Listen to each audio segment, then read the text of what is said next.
Hello everyone, this is Crota giving you Game 2 in a series between MTW's DIMAGA versus ESC Goody here on Testbug. DIMAGA once again spawning as the red Zerg, Goody spawning as the purple Terran, and we'll see whether or not DIMAGA will be able to learn a little bit of lessons from Game 1 and perhaps put down a much better Game 2. Testbug, a map that really favors Zerg just a little bit more. I said that same thing for Tall Dream Altar. Goody coming in with a 2-base timing, able to get a lot of damage with 1 Thor and a couple siege tanks. Those siege tanks very critical in shutting down those roaches and those infestors. So a bit of a timing attack there. I wouldn't say it was an all-in, even though he did bring in some SCVs. This time around, DIMAGA should be able to run off of 2 bases just a little bit. As long as he can contain Goody into 1 base, he should be fine. If he's able to contain Goody and not allow him to establish his expansion nearly as easily, as the Zerg players have a little bit of a difficulty trying to establish up a 3rd base. Now, Hellions are a major possibility. There's a lot of room to work with here on Testbug. You can come up the back ramp here if the Zerg tries to establish this or this as their 3rd base. That's the reason why Hellions do work out. The natural expansion is fairly close to the ramp, so that is going to definitely benefit DIMAGA. 1 creep tumor in order to connect these 2 bases, and it looks like it will be a fast hatchery here on Testbug. So yes, DIMAGA going for a 14 hatch, perhaps followed by a 13 spawning pool as this game now gets underway. The front door opening up with the barracks. We are going into a gas already, so the gas is now up and running. And this, yeah, that was a 13. He was already mining gas at 13, so that gas is significantly earlier for Goody. Now adding on a tech lab. As soon as that tech lab is done, he will be able to get a supply depot as well. Train up a Reaper and get a supply depot, and perhaps do a Reaper expansion. I think he really did. Did he slow down? No, it doesn't look like he really slowed down his SCV production, or actually, I think he did. I'll have to study the replay a little bit earlier, but a lot of you guys are saying, haven't you seen a Reaper expansion before? Yes, I've seen a Reaper expansion, but the build orders for every Reaper expansion, or this particular Reaper expansion, was a little bit different. So we'll see if it, once again, allows for an earlier Reaper. If it does allow for an earlier Reaper, when his opponent is definitely going for a faster hatchery, we'll see if any more damage is dealt, as those Zerglings are not going to have that all-important metabolic boost in order to catch up to a Reaper. If 2 Reapers fight side by side, they're able to one-shot a Zergling, and then with a lot of proper kiting, you're able to deal a lot of damage. A bunker now being placed down. DIMAGA spots this bunker. Zerglings need to hurry up and run down the ramp, make their way over. Is another SCV going to come over? A Reaper now coming in as well. Unfortunately, this cliff is not usable, so that SCV is going to be forced to cancel. The Reaper now engaging against those Zerglings. That one Zergling is taken down, and in comes a drone as well, so we can see some damage is being dealt to the hatchery. The hatchery, however, is going to be training up a queen in just a moment, so those Zerglings will be able to benefit from that queen as soon as a 2nd Reaper is involved or is added to this. Goody may try to do a bit of a push here, as the Zerglings are maybe able to get us around, now trying to run away. It looks like the metabolic boost is not going to be anywhere near there, and the Reapers getting some easy shots there, taking down many of those Zerglings. And now continuing the chase. In comes this queen, though. So that queen going to be playing a very dangerous game, trying to shoot Reapers. Reapers have a slightly larger range, so this is one of those issues where kiting really makes a very strong advantage. 55 hit points down onto that Reaper. And are those Reapers going to be able to finish off those Zerglings? It looks like they will be able to without losing any Reapers.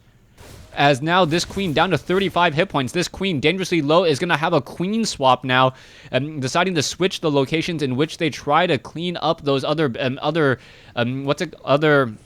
units, and now the Reaper is going to finish off. One Zergling was enough, and it looks like, yes, going to be able to take down that Zergling. This queen down to 29 hit points. These 2 Reapers, which have already done a lot of damage, now finally retreating. We can see a command center now being built, going into that 2nd refinery, a barracks. We are now also going into that blue flame tech, so Goody really favoring Reapers in the blue flame.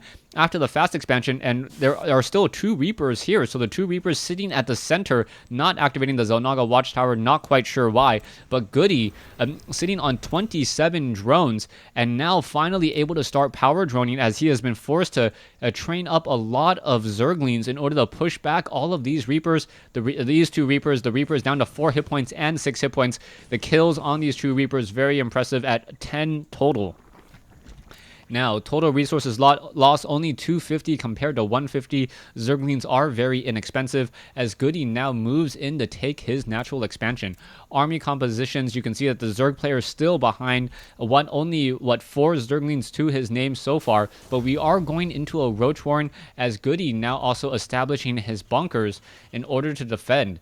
We can see Hellions being trained up. Is there a starport? Starport should be added. No, going into triple factory once more. So it is going to be triple factory for a lot of Blue Flame Hellions. The problem, once again, will be the Roaches. If the Roaches are completed in time with that Glio reconstitution, it is going to be very, very difficult for those Hellions to find their target. Now that we are also getting the level 1 weapons upgrade for those Roaches to deal 18 damage per attack. You can see the Hellions are now benefiting from the Terran vehicle plating, so it is going to be armor upgrades on those units as well. So armor upgrades versus the weapons upgrade for Zerg, but those Zerglings are not going to be able to cut through any of those units nearly as quickly as the Roaches are here, and the Zerglings do not have the additional weapons upgrade. Those Zerglings only going to be able to deal 4 damage per attack instead of 5, a 20% damage decrease. When you consider everything, as now DIMAGA sitting at 76 over 76 compared to 55 over 62. Production is showing a lot more Overlords being added. 42 drones compared to 37 SCVs. The Zerglings over here going to perhaps try to get a surround onto that Hellion. The Hellion is dangerously low on hit points already, down to 40 hit points. The Blue Flame Hellions, the Hellions working together, able to get more torching in on those Zerglings. Those Zerglings being forced to pull back, as we are now going into War Siege Tank Thor play once again. Roaches going to shut down the destructible rocks. We are going to have even more creep tumors laid down by DIMAGA, so we're going to have a very impressive creep spread. These Hellions in the center portion of the map could perhaps try to slow down these creep tumors, but it doesn't look like that will be the case.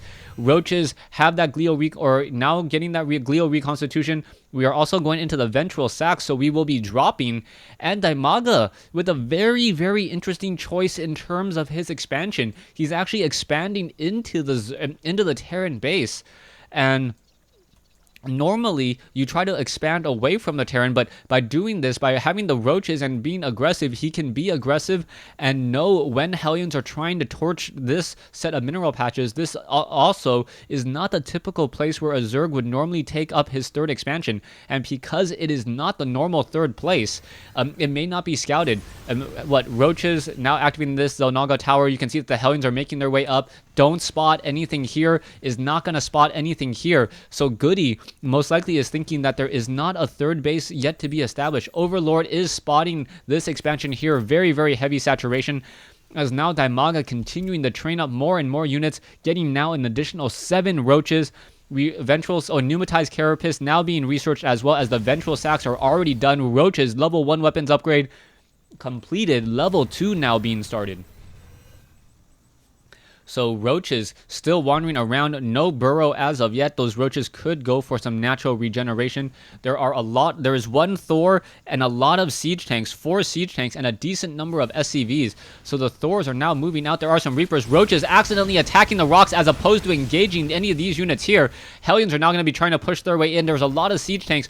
Army compositions, though, definitely in favor of DIMAGA, as Roaches are now pushing in. The siege tanks are not sieging up. The Roaches able to just slowly push their way in, focusing down the Thor, and now going to finish up all of those siege tanks very, very easily, and now perhaps going to try to do a drop straight into the base. Are the Roaches going to perhaps just drop straight into this location here? That would be absolutely perfect. Roaches now catching more units off guard. Hellions nowhere to be found. SCVs coming off the mineral line. We are going to get some Roaches now dropping up onto the high ground. Goody going to lose his high ground advantage, as we are now also getting some creep as well, and DIMAGA just completely miscalculating that. This one hatchery didn't even come into play. It was it was up and running, but that is it. Thanks for watching. Thanks for listening. Stay tuned for Game 3 of this best of 3 series between DIMAGA and Goody.